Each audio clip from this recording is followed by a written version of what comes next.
তো আজকের প্রশ্নটা কিন্তু খুবই ইম্পর্টেন্ট। তো আজকের প্রশ্নটা হলো যে কাণ্ড কি, কাণ্ড কাকে বলে, কাণ্ড এর সংজ্ঞা বা কাণ্ড বলতে কি বোঝায়। তো এই প্রশ্নটা আজকে দেখাই দিব। তো এর আগে তোমরা তো এটার উত্তর আজকে দেখাই দিব যে কাণ্ড কি, কাণ্ড কাকে বলে, কাণ্ডের সংজ্ঞা, কাণ্ড বলতে কি বোঝায়, কাণ্ডের পরিচয় বা কাণ্ড এটা কাকে বলা হয়। তো উত্তরটা কিন্তু অপর পৃষ্ঠায় রয়েছে। তো কাণ্ড সম্পর্কে আজকে জানবো।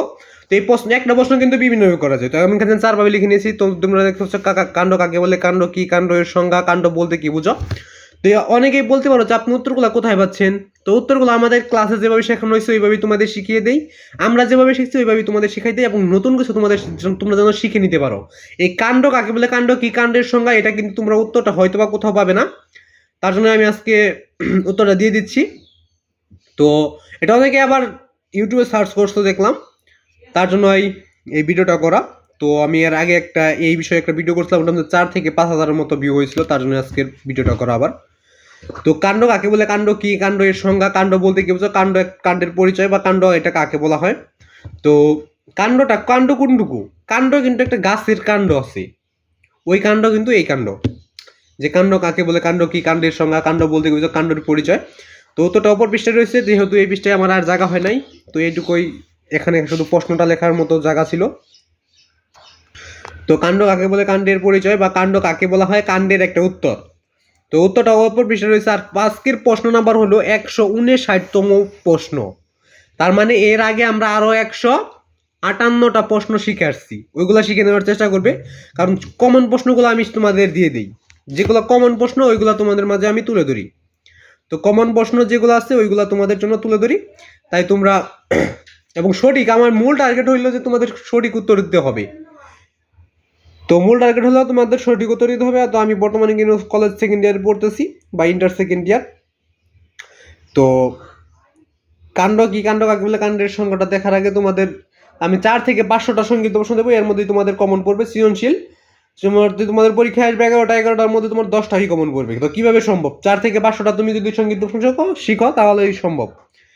আর তোমার সংক্ষিপ্ত প্রশ্ন কমন পড়া মানেই তো সম্পূর্ণ সৃজনশীলটাই কমন পড়া, তার মানে তুমি 70 মার্ক পাওয়ার সম্ভাবনা থাকে। ক এবং খ নাম্বারটা কমন পড়া মানেই সম্পূর্ণটা কমন পড়া।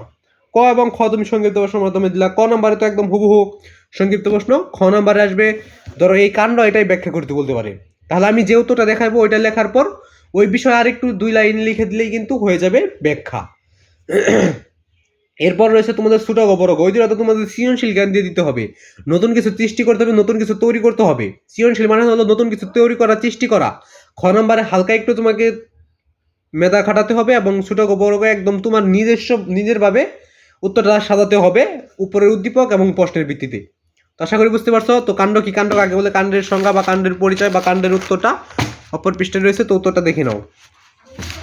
তো দেখো,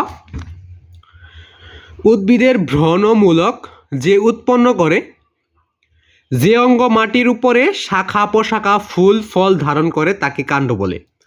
তো উদ্ভিদের ভ্রূণমূলক থেকে উৎপন্ন করে যে অঙ্গ মাটির উপরে শাখা প্রশাখা ফুল ফল ধারণ করে তাকে কাণ্ড বলে।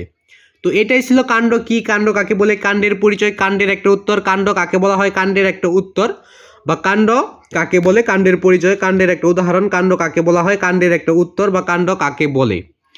তো উত্তরটা যদি তোমাদের একটু হলে ভালো লাগে বা তোমার একটু হলে কাজে লেগে থাকে তাহলে চ্যানেলটা সাবস্ক্রাইব করবে এবং আমি যে প্রশ্নগুলো দেখাই দিচ্ছি এগুলো তোমরা নোট করে রাখে পরবর্তীতে চর্চা করার চেষ্টা করবে। পরবর্তীতে চর্চা যদি না করো তাহলে ভুলে যাবে। হাতে কোনো কয়েকটা প্রশ্ন তোমার চর্চা না করলে মনে থাকবে, কিন্তু বেশিরভাগ প্রশ্ন তুমি ভুলে যাবে চর্চা না করলে, তাই চর্চা করবে। তো আজকে এখানে আমি বিদায় নিচ্ছি। তো আবার দেখা হবে কোনো একটা ভিডিওতে।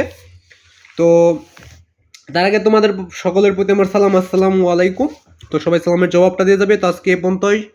তো সবাই ভালো থাকবে, সুস্থ থাকবে, এ কামনা রেখে আজকে এখানে বিদায় নিচ্ছি। খোদা হাফেজ।